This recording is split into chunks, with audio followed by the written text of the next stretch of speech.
Hello everyone, welcome back to a new video. আজকে আমি আবার নিয়ে এসেছি নতুন একটা ভূতের গল্প। আজকে সবাইকে ওয়েলকাম টু এপিসোড 13 বং স্টোরির আজকের গল্প ঘুঘরোডাঙ্গা জঙ্গলে। শুনতে থাকো আজকের গল্প। সুন্দরবনের রায়মঙ্গল নদীর তীরে ঘুঘরোডাঙ্গা জঙ্গল। সুন্দরবনের ভাষায় ঘুঘরো মানে ঝিঝি পোকা। জঙ্গল জুড়েই নিশিদিন ঝিঝির ডাক শোনা যায় বলে কালে কালে এই গহীন ম্যানগ্রোভ অরণ্যের নাম হয়েছে ঘুঘরোডাঙ্গা। হেতালের ঝোপ, গেওয়া, গড়ান, গর্জন, বাবলা, সুন্দরী প্রভৃতি গাছগাছালিতে ঘেরা ঘুঘরোডাঙ্গায় বাঘ, শেয়াল, চিতল হরিণ, বন্য শূকরদের খুব দাপাদাপি। চন্দ্রবোড়া, শাখামুটি, কালাচের মতো বিষধর সাপেরও উৎপাত কম নেই। রায়মঙ্গল থেকে যে সরু খাড়িগুলো জঙ্গলের ফাঁকফোকর দিয়ে ঢুকে গিয়েছে গভীরে, তারই ধারে ধারে কুমিরদের বাস। একদিন মধ্যরাত্রে বর্ষায় ভরা রায়মঙ্গল পেরিয়ে একটি নৌকা এসে ভিড়ল ঘুঘরোডাঙ্গা জঙ্গলের ধারে। সবার আগে নৌকা থেকে নামলো লাল কাপড় পরা কাপালিক চেহারার একটি লোক। লোকটার দু হাতে রয়েছে হ্যারিকেন এবং সিঁদুর মাখানো একটা জ্যান্ত মুরগি। লোকটা গুণিন। সুন্দরবনের জঙ্গলে যারা মোম, মধু প্রভৃতি সংগ্রহ করতে যায় তাদের সঙ্গে একজন গুণিন বা বাউলে থাকে। সুন্দরবনের প্রচলিত বিশ্বাস অনুযায়ী জঙ্গলে ঢোকবার আগে গুণিন জঙ্গলের মাটি ছুঁয়ে মন্ত্র পড়ে জঙ্গলের চতুর্দিক বেঁধে দেয়, যাতে সুন্দরবনের বড় মিয়া অর্থাৎ রয়্যাল বেঙ্গল টাইগার মোম মধু সংগ্রহকারীদের আক্রমণ করতে না পারে। কিন্তু দুর্ভাগ্যবশত অনেকেই পড়ে যায় ধূর্ত বাঘের কবলে। গুণিনের পিছু পিছু নামে মতিন ঘড়ুই আর সনাতন দলুই। মতিনের হাতেও একটা হ্যারিকেন এবং সনাতনের হাতে বন্দুক। মতিন পেশায় মৌলে, গহীন অরণ্যে মোম মধু সংগ্রহ করা ওর পেশা। আর সনাতন কুখ্যাত চোরা শিকারী। চামড়া মাংসের লোভে গন্ডা গন্ডা কুমির, বাঘ, গোসাপ, হরিণ মেরেছে সে। বর্তমানে প্রশাসনের কড়াকড়িতে শিকার ছেড়ে চোরাই কাঠের ব্যবসা ধরেছে। সুন্দরবনের অনেকগুলি ছোট ছোট দ্বীপের সমষ্টি আছে, তবে সব দ্বীপে লোকালয় নেই। সেগুলো নো ম্যানস ল্যান্ড। সেখানে বন্য প্রাণীদের বাসস্থান এবং চোরা শিকারীর উপদ্রব। যেমন এই ঘুঘরোডাঙ্গা। এই জঙ্গলে নাকি কোনো ফরেস্ট গার্ড পাহারা দিতে চায় না। এমনকি সরকারি অনুমতিপ্রাপ্ত কাঠ, মধু সংগ্রহকারীদের পাশাপাশি বেআইনে মৌলে কাঠুরেরাও খুব বেশি আসে না। এই জঙ্গল নাকি সবাইকে ডরায়, অথচ ভয়টা যে কিসের তা স্পষ্ট করে বলে না কেউই। সনাতন খুব সাহসী, ইস্পাত কঠিন স্নায়ু। বন্যপ্রাণী তো ছাড়, মানুষ মারতেও তার হাত কাঁপে না। হতদরিদ্র মতিন পেটের জ্বালায় ঘুঘরোডাঙ্গায় বেশ কয়েকবার যাতায়াত করেছে। জঙ্গলের হাল হদিস তার নখদর্পণে। তাই এ জঙ্গলে চোরাচালানের থাবা বসাতে মতিন সনাতনের তুরুপের তাস। মতিন গরিব হলেও সৎ। সে জানে বেআইনি পথে যত টাকা ততই ভয়। তাই সনাতনের প্রস্তাবে মতিন কিছুতেই রাজি হয়নি। সনাতন টাকার লোভ দিয়ে মতিনকে ভাঙতে না পেরে শেষমেশ প্রাণের ভয় দেখিয়েছে। মতিনকে সপরিবারে শেষ করে দিতে তার যে বেশি সময় লাগবে না তা সনাতন বুঝিয়ে দিয়েছে স্পষ্ট ভাষায়। মতিনের তখন আর রাজি না হয়ে উপায় ছিল না। তিনটে মানুষকে জঙ্গলের ধারে রেখে নৌকাটা চলে গেল। কারণ পুলিশের লঞ্চ নদীতে টহল দেওয়ার সময় জঙ্গলের ধারে নৌকা দেখতে পেলে কেলেঙ্কারি হবে। মতিনদের ফিরিয়ে নিয়ে যাবার জন্য আবার ভোরের আগেই নৌকা ফিরে আসবে। কারণ ভোরবেলা নৌকা দেখে খাড়িতে মাছ, কাঁকড়া ধরতে যাচ্ছে ভেবে কেউই সন্দেহ করবে না। এখন গুনিনের নিয়ম কানুন সারবার পালা। হ্যারিকেনের আলোয় একটা চারা গাছ খুঁজে নিয়ে গুনিন গাছটার সামনে বসে সুন্দরবনের দেবী বনবিবির বন্দনা করল। তারপর অদ্ভুত সুরে গেয়ে উঠল, পূবে হামজার বন্ধ, দক্ষিণে কোলেফ আল্লাহর বন্ধ, পশ্চিমে সোলেমান পয়গম্বরের বন্ধ, উত্তরে ভানু এস্কারের বন্ধ। এইভাবে সুন্দরবনের দেবতাদের নামে জঙ্গলকে বেঁধে দিয়ে সঙ্গে আনা সিঁদুর মাখানো জ্যান্ত মুরগিটিকে ছেড়ে দেওয়া হলো জঙ্গলে। তারপর দুহাত দিয়ে মাটি ছুঁয়ে গুনিন বলল, এই আমি মাটি ছুঁলাম, আপনারা বনে যান, ভয় নাই। আপনারা না ফেরা অবধি আমি মাটি ছুঁয়ে থাকবো। প্রচলিত বিশ্বাস, গুণিন মাটি ছুঁয়ে থাকলে জঙ্গলে যারা ঢোকে তাদের কোনো বিপদ হয় না। সনাতন জঙ্গলকে ভয় পায় না, ভয় পায় আইনকে। কেননা নদীতে টহল দেওয়া পুলিশের লঞ্চ থেকে গুণিনটাকে কেউ দেখে ফেললেই বিপদ। গুণিন বলল, একটা হ্যারিকেন আমার কাছে রেখে যেতে হবে। সনাতন বলল, তাহলে হ্যারিকেনের দমটা কিন্তু কমিয়ে রেখো, যেন নদী থেকে এক বিন্দু আলোও কেউ দেখতে না পায়। মতিন বলল, আমাদের যত সময় লাগুক না কেন এখানেই ঘাপটি মেরে বসে থাকবে। গুনিনের পান খাওয়া লাল ঠোঁট হাসিতে চওড়া হলো, এখানেই থাকবো। আমি মাটি ছাড়লে যে আপনাদের কি সর্বনাশ হবে তা কি আমি জানি না? তবে চারিদিকে চোখ বুলিয়ে নিয়ে গুনিন চাপা গলায় বলল, ঘুঘরোডাঙ্গায় রাত বিরেতে ঢুকছেন কি না, চোখ কান খোলা রাখবেন, এতটুকু শব্দ পেলে বুঝবেন। আচ্ছা হয়েছে। গুনিনকে থামিয়ে মতিন ভয়ে ঢোক গিলে জঙ্গলের দিকে তাকালো। শৃঙ্খলাবদ্ধভাবে দাঁড়িয়ে থাকা বড় বড় গাছগুলো শূন্যে উঠে আধারে মিশেছে। তাদের মগডাল থেকে কি যেন নড়ে চড়ে উঠছে বারবার। আঠালো মাটি ফুঁড়ে বেরিয়ে আসছে গাছেদের শ্বাসমূল। অল্প অল্প হাওয়া বইছে। দিনের আলোয় ফিঙে, গয়াল, শামখোল, ভীমরাজ প্রভৃতি পাখির কলকাকলিতে মুখরিত হয়ে থাকে বনভূমি। এখন ঝিঝির কোরাসে গমগম করছে চারপাশ। হোগলার ঝোপে খাট্টাস ডাকছে, কখনো শিয়ালের চিৎকার ভেসে আসছে জঙ্গলের গভীর থেকে। কান পাতলে শোনা যাচ্ছে বাতাস যেন ফিসফিস করে কারোর উপস্থিতির কথা জানান দিচ্ছে।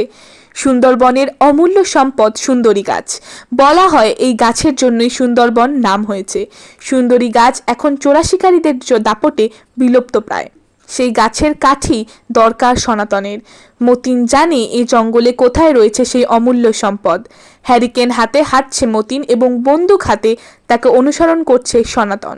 সনাতনের কাঁধে রয়েছে একটা ঝোলা, তার মধ্যে সনাতন দরকারি জিনিসপত্র ভরে নিয়েছে। ওদের মাথার পিছনে আটা রয়েছে মানুষের মুখ আঁকা মুখোশ। এটা হলো সুন্দরবনের সবচেয়ে ধূর্ত এবং বুদ্ধিমান প্রাণীকে বোকা বানাবার কৌশল। শিকারের অপেক্ষায় ঘাপটি মেরে বসে থাকা বাঘ এই মুখোশ দেখে ভাবে মানুষটা বোধহয় তারই দিকে তাকিয়ে রয়েছে, তাই বাঘ আক্রমণ করতে পারে না। মতিনের বয়স কম হলেও জঙ্গল সম্বন্ধে সে যথেষ্ট ওয়াকিবহল। পেটের টানে ছোট্ট বয়স থেকে মৌলের দলে ভিড়ে সে শিখে নিয়েছে জঙ্গলের ভাষা। সনাতনের হাতে বন্দুক রয়েছে বটে, কিন্তু মতিন জানে এখানকার বাঘের দৃষ্টি প্রখর এবং শোনার ক্ষমতা আরও শক্তিশালী। মতিন চিন্তা করছে নৌকা থেকে নামবার সময় হয়তো কোনো বাঘ বা বাঘিনী জঙ্গলের গভীর থেকেই তাদের দেখে নিয়েছে। তারপর চুপিসারে বনবাদার পেরিয়ে কাছাকাছি কোথাও ঘাপটি মেরে বাতাসের মুখোমুখি হয়ে বসে রয়েছে, যাতে তার গায়ের উগ্র জান্তব গন্ধ কেউ টের না পায়। মতিন আর সনাতনকে জানতে না দিয়ে বাঘ লক্ষ্য করছে তাদের সমস্ত গতিবিধি। তার দৃষ্টি রয়েছে গুণিন, মতিন ও সনাতনের মধ্যে সবথেকে অন্যমনস্ক মানুষটার দিকে।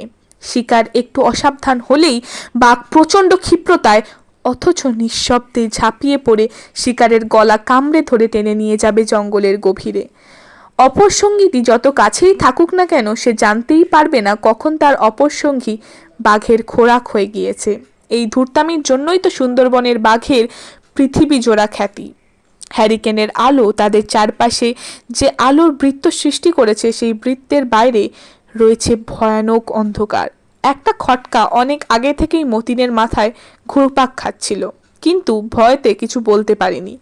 এখন চাপা স্বরে মতিন সনাতনকে প্রশ্ন করল, সুন্দরী কাঠের খোঁজে এসেছো, কিন্তু কুড়ুল টুরুল কিছুই তো আনোনি, কাটবে কি দিয়ে? আর লোক লস্কর কই? আমরাই কি অত ভারী কাঠ বই নিয়ে যাব?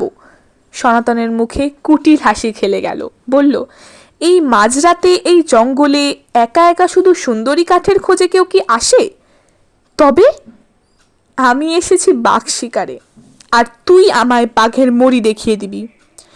বাঘ অনেক সময় শিকার করা মাংস একসঙ্গে সবটা খেতে না পেরে মাটির গর্তে পাতা কুটো দিয়ে চাপা দিয়ে দেয়। এটাই হলো মরি, ভবিষ্যতের জন্য সঞ্চিত খাদ্যে যাতে কেউ ভাগ বসাতে না পারে, তাই এই রকম ব্যবস্থা।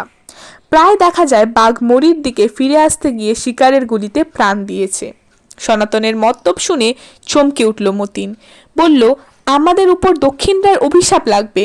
সনাতন খেকিয়ে উঠল, ব্যবসার সময় অত দেবদেবী সাপ সাপান্তর দেখলে চলে না। আর যদি ধরা পড়ে যাই? গলা কেঁপে উঠল মতিনের। এই ঘুঘরোডাঙ্গার জঙ্গলে কাউকে গলা কেটে ফেলে রাখলেও কেউ কিচ্ছুটি টের পাবে না। খামোখা চিন্তা করিস কেন? সনাতনের কথার আড়ালে লুকানো শাসানিটা মতিনের হৃৎপিণ্ডের ধুকপুকুনি আরও বাড়িয়ে দিল। মতিন ছেলেবেলায় বাপ ঠাকুরদার মুখে সুন্দরবনের দেবতা দক্ষিণ রায়ের অনেক গল্পগাথা শুনেছে। দক্ষিণ রায়ের প্রতি তার ভয় ভক্তি দুই রয়েছে, তাই প্রাণ থাকতে সে অধর্ম করতে চাইল না। বলল, অভিশাপের ভয়ে তোমার না থাকতে পারে, কিন্তু আমার আছে। কোনো কুকাজে আমি নেই। দেখ মতিন, তোর সঙ্গে যত টাকার রফা হয়েছিল তার 3 গুণ বেশি দেব। তোকে আর প্রাণের ভয় নিয়ে জঙ্গলে মধু মোমের খোঁজ করতে হবে না। সারা জীবন পায়ের উপর পা তুলে থাকবি। অমন অভিশাপের টাকায় রাজভোগ খাইতে চাই না আমি। না খেয়ে মরবো তাও ভালো।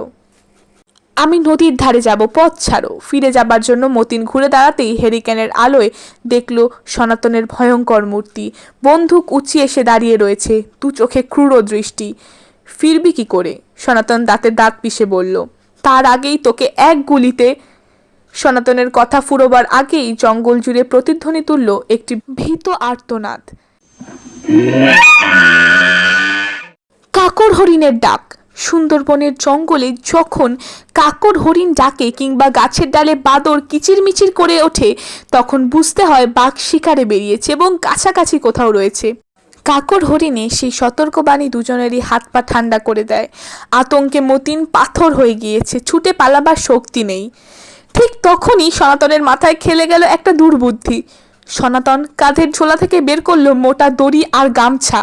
মতিনকে জাপটে ধরে ওর হাত পা দড়ি দিয়ে আষ্টে পৃষ্ঠে বেঁধে দিল। তারপর মুখে গামছা বেঁধে মতিনকে মাটিতে রেখে সনাতন চড়ে বসলো একটা গাছের শক্ত ডালে।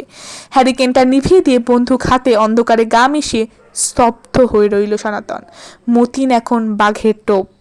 নিজেকে মুক্ত করবার আপ্রাণ চেষ্টা করেও ব্যর্থ হলো মতিন।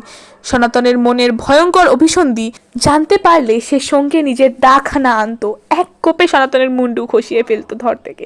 কিন্তু এখন মৃত্যুকে বরণ করা ছাড়া আর কোনো উপায় নেই মতিনের। হঠাৎ রাত জাগা পাখির ডানা ঝাপটানোর সঙ্গে সঙ্গে মতিন সতর্ক হয়ে উঠল। কেউ যেন ধীর পদক্ষেপে এগিয়ে আসছে মতিনের দিকে। মতিন ভয়েতে বলির পাঠার মতো কাঁপছে। সনাতন অন্ধকারের মধ্যে স্পষ্ট বুঝতে পেরেছে কারোর গতিবিধি, তাই বন্দুক শক্ত হয়ে উঠেছে হাতের মুঠোয়। একটা জান্তব গন্ধ ছড়িয়ে পড়েছে বাতাসে। সনাতন স্পষ্ট দেখল একটি ছায়ামূর্তি মতিনের মাথার কাছে স্থির হয়ে দাঁড়িয়েছে। কিন্তু এ কি? সনাতনের ভ্রু কুঁচকে গেল। মূর্তির 4 পা নয়, 2 পা। দুটো মানুষকে আপাদ মস্তক চমকে দিয়ে সেই দ্বিপদ ছায়ামূর্তি পড়ল, বাবু, আমি গুনিন। গুনিনের কণ্ঠ শুনে মতিন ভয়েতে ছাই হয়ে গেল। সর্বনাশ, সে মাটি ছেড়ে উঠে এসছে। এখন তো চতুর্দিকে বিপদ। সনাতন জিজ্ঞাসা করল, জঙ্গলের ভিতরে এলে যে? আপনাদেরই খুঁজছি। কেন? গুনিন দেতো হাসি হাসল। কি করি, পেটে যে বড্ড খিদে লেগেছে। জানেন তো, মৌলেদের সঙ্গে জঙ্গলে এলে গুনিনদের সারাদিন উপোস থাকতে হয়। একদিকে শিকার না পাবার ব্যর্থতা এবং অন্যদিকে গুনিনের বোকামি দেখে সনাতনের মাথায় তখন রক্ত চড়ে গিয়েছে। বলল, দাঁড়া, তোর খিদে ঘুচিয়ে জঙ্গলের জানোয়ারদের খিদে মেটাবো আজ। গুনিনকে গুলি করে মারবার জন্য গাছ থেকে নেমে দেশলাই বের করে হ্যারিকেন জ্বালালো সনাতন। মৃদু আলোয় গুনিনের শরীরের অর্ধাংশ দেখা যাচ্ছে। গুনিন যেন সনাতনকে আরও খেপিয়ে দেবার জন্য খিলখিলিয়ে হাসছে। সনাতন হ্যারিকেনের দম বাড়িয়ে দিল। তারপরই একটা ভয়ার্ত আর্তনাদ করলো সনাতন। গুনিনের খিলখিল হাসি তখন খলখলে পাল্টে গিয়েছে। এমন হাসি কি মানুষ হাসতে পারে? গুনিনকে দেখে মতিনের চোখ কপালে উঠেছে, কারণ গুনিনের পোশাকে যে দাঁড়িয়ে রয়েছে তার দেহটা মানুষের বটে, কিন্তু কাঁধের উপর রয়েছে আস্ত একটি বাঘের মাথা। কি হিংস্র তার মুখ, কি পৈশাচিক দু চোখের দৃষ্টি। সনাতনের গলা চিরে বেরিয়ে এলো, বাঘা। কিংবদন্তি সুন্দরবন অঞ্চলে কোনো মানুষ বাঘের হাতে প্রাণ হারালে মানুষটার প্রেতাত্মা এমন ভয়ানক রূপ ধরে জঙ্গলে ঘুরে বেড়ায়, তখনই সে হয় বাঘা। মতিন বুঝলো তাদের জঙ্গলে ঢোকার পরই নিশ্চয়ই গুনিনটাকে বাঘে ধরেছিল। অন্যদিকে বাঘা তখন তাদের উপর ঝাঁপিয়ে পড়ে ছিঁড়ে খাবার জন্য প্রস্তুত। সনাতন গুলি চালালো। পিশাচের দেহ ফুঁড়ে বেরিয়ে গেল গুলি। তীব্র গর্জন তুলে বাঘা লাফিয়ে পড়ল সনাতনের উপর। সনাতনের হাত থেকে হ্যারিকেনটা পড়ে গিয়ে নিভে গেল। একটা তীব্র মরণ আর্তনাদে কেঁপে উঠল ঘুঘরোডাঙ্গা জঙ্গল। সনাতনের নিথর দেহটাকে টানতে টানতে জঙ্গলের গভীরে মিলিয়ে গেল বাঘা। অন্ধকারে একলা পড়ে রইল মতিন। গামছা বাঁধা মুখ দিয়ে গো গো শব্দ করতে লাগলো সে। এই জনমানবহীন সাপদ সংকুল জঙ্গলে সাহায্যের জন্য কেউ আসবে না। মতিন আকুলভাবে ডাকতে লাগলো বনবিবিকে। দেবীর কাছে প্রতিজ্ঞা করলো তাকে কচু কাটা করলেও সে আর এমন কাজ করবে না। এইভাবে কিছুক্ষণ যন্ত্রণা ভোগের পর মতিন শুনতে পেল খটাখট খটাখট শব্দ, যেন জঙ্গলের গভীর থেকে একটা ঘোড়া তীর বেগে ছুটে আসছে আর তারই খুরের খটাখট শব্দ উঠছে। হঠাৎ দুর্ভেদ্য অন্ধকার কেটে গিয়ে চারিদিকে নীলচে আলো ছড়িয়ে পড়ল। সেই আলোয় মতিন দেখতে পেল বন বাদার পেরিয়ে ছুটে আসছে এক ঘোড়সওয়ার, আর তার সেই মোলায়েম আলো শরীর থেকেই ঠিকরে বেরোচ্ছে। ঘোড়সওয়ার আরও কাছে এলে স্পষ্ট হলো তার চেহারা। কুচকুচে কালো একটা ঘোড়ার পিঠে হাঁটু মুড়ে ঠিক যেন নামাজ পড়ার ভঙ্গিতে বসে এক সুদর্শন পুরুষ মূর্তি। ঘোড়ার লাগাম ধরে রয়েছে। বলিষ্ঠ চেহারা, মাথার কোকড়ানো চুল কাঁধ অবধি নেমেছে, নাকের নিচে চওড়া গোঁফ। মতিনের সামনে দাঁড়ালো ঘোড়া। ঘোড়সওয়ারের আঙুলের ইশারায় মতিনের দড়ির বাঁধন আলগা হয়ে গেল।